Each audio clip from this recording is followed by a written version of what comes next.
J'ai deux remarques à faire et une suggestion. D'abord,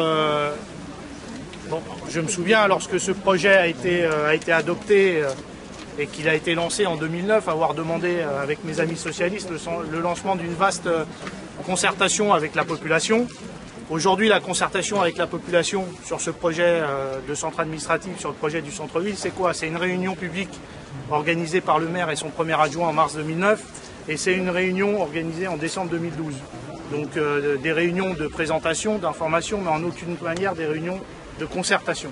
Donc nous, on a demandé l'organisation d'une vaste concertation sur l'aménagement global du centre-ville. Parce que là, on parle du centre administratif, mais il y a le reste qui suit derrière, et le reste qui suit derrière, je pense qu'il est encore plus inquiétant que ce qui est en train de se passer là.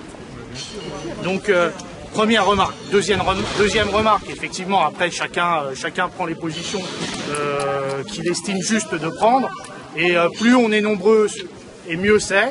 Maintenant, force est de constater que ce projet est la résultante du vote qui a été porté en conseil municipal sur l'approbation du projet et le vote porté au conseil municipal sur le marché de travaux qui a été approuvé par la majorité municipale. Donc nous, on a deux exigences fortes en ce qui concerne le Parti socialiste. C'est simple, c'est l'arrêt immédiat des travaux sur le centre administratif et c'est l'engagement d'une vaste concertation avec la population.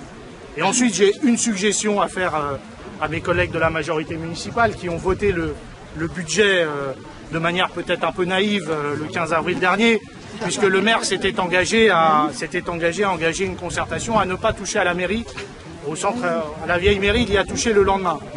Donc moi j'entends l'argument selon lequel on ne voulait pas faire tomber le budget, etc. C'est des arguments qui peuvent s'entendre. Aujourd'hui, il y a un élément simple, c'est avant le 30 juin, on va être amené à examiner le compte administratif.